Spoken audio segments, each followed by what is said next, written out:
വരുന്ന 8-ാം തീയതി പ്രധാനമന്ത്രിയായി സത്യപ്രതിജ്ഞ ചെയ്യും എന്നാണ് മോദി പറഞ്ഞിരിക്കുന്നത്. പക്ഷേ വരുന്ന 8-ാം തീയതി സത്യപ്രതിജ്ഞ ചടങ്ങ് നടക്കുമോ എന്നത് തന്നെ സംശയമാണ്. ഇന്നലെ വൈകിട്ട് ചേർന്ന NDA യോഗത്തിൽ നടന്നത് കൂട്ടയടി. സ്ഥാനമാനങ്ങൾക്ക് വേണ്ടി വിവിധ ഘടകകക്ഷികൾ, BJPയുടെ വിവിധ ഘടകകക്ഷികൾ ഒന്നിച്ച് രംഗത്ത് വന്നു.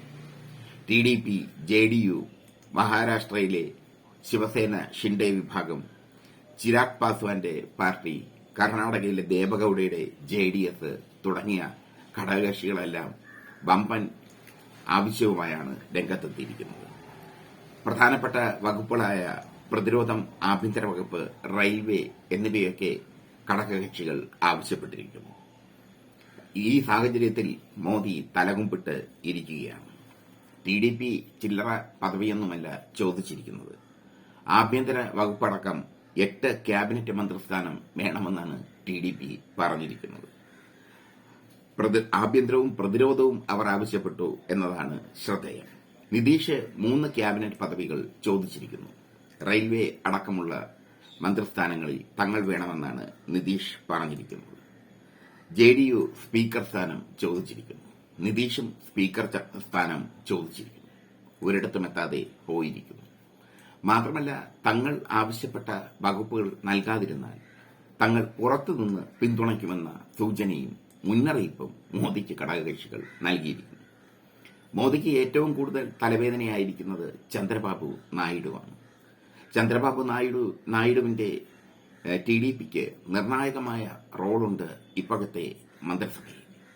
അദ്ദേഹം പുറത്തുനിന്ന് പിന്തുണച്ചില്ലെങ്കിൽ ഏത് നിമിഷവും മോദി സർക്കാർ താഴെ വീഴുന്ന അവസ്ഥ. നിതീഷ് 3 ക്യാബിനറ്റ് മന്ത്രിസ്ഥാനമാണ് ചോദിച്ചിരിക്കുന്നത്. 3 ക്യാബിനറ്റ് മന്ത്രിസ്ഥാനം ചോദിച്ച നിതീഷിനെ എങ്ങനെ ഒതുക്കണമെന്ന് അറിയാതെ വിഷമിച്ചിരിക്കുകയാണ് മോദി. മാത്രമല്ല, JDSും മഹാരാഷ്ട്രയിലെ ഷിൻഡെ വിഭാഗവും ഒക്കെ വലിയ വലിയ ഓഫറുകളാണ് മുന്നോട്ട് വെച്ചിരിക്കുന്നത്. പ്രതിരോധവും ആഭ്യന്തര വകുപ്പും റെയിൽവേയും ധനകാര്യ വകുപ്പും ഒക്കെ BJPയുടെ കയ്യിൽ നിന്ന് പോകുന്ന സ്ഥിതി. ഘടകകക്ഷികളുടെ ആവശ്യങ്ങൾ അംഗീകരിക്കേണ്ട സ്ഥിതി. ഈ സ്ഥിതിയിലാണ് BJP എത്തിനിൽക്കുന്നത്. വല്ലാത്തൊരു എത്തിനിൽപ്പ്. ഈ സ്ഥിതി വല്ലാത്തൊരു സ്ഥിതിയാണ്. എന്തായാലും എങ്ങനെ സർക്കാർ രൂപീകരിക്കും എന്നതിനെക്കുറിച്ചാണ് മോദിയും അമിത്ഷയും ഈ സാഹചര്യത്തിൽ ചിന്തിക്കുന്നത്. വിചാരിച്ച വകുപ്പുകൾ കിട്ടിയില്ലെങ്കിൽ പുറത്തുനിന്ന് പിന്തുണയ്ക്കും എന്നാണ് TDPയും നിതീഷ് കുമാറും നൽകിയ മുന്നറിയിപ്പ്. പുറത്തുനിന്ന് പിന്തുണയ്ക്കുക എന്നാൽ ഏത് നിമിഷവും കളഞ്ഞിട്ട് പോകും എന്നർത്ഥം. അവരെ ഒതുക്കുകയാണ് ഏറ്റവും വലിയ പാട്. ചിരാഗ് പാസ്വാന്റെ പാർട്ടിയും നമ്മുടെ ഷിൻഡെ വിഭാഗം ശിവസേനയും ഒട്ടും പിന്നിലല്ല ആവശ്യങ്ങളുടെ കാര്യത്തിൽ.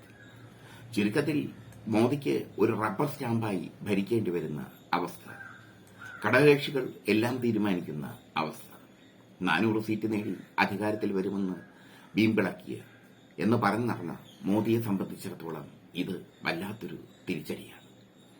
ഈ തിരിച്ചടി അതിജീവിക്കാൻ മോദിക്ക് കഴിയുമോ എന്നതാണ് ഇനി നോക്കേണ്ടത്. TDP ഒന്നും ഒട്ടും വിട്ടുകൊടുക്കില്ല. ആലോചിച്ച് നോക്കണേ, 8 ക്യാബിനറ്റ് മന്ത്രിസ്ഥാനം, ആഭ്യന്തര വകുപ്പ് അടക്കം പ്രതിരോധവും ആവശ്യപ്പെട്ടിരിക്കുന്നു. നിതീഷ് കുമാറോ അവരും വിട്ടുകൊടുക്കുന്നില്ല. റെയിൽവേയും സ്പീക്കർ സ്ഥാനവുമാണ് നിതീഷ് ആവശ്യപ്പെട്ടിരിക്കുന്നത്. ഷിൻഡെ വിഭാഗവും JDSും ഒട്ടും പിറകിലില്ല ആവശ്യങ്ങളുടെ കാര്യത്തിൽ. ചുരുക്കത്തിൽ NDAയിൽ കൂട്ടയടി.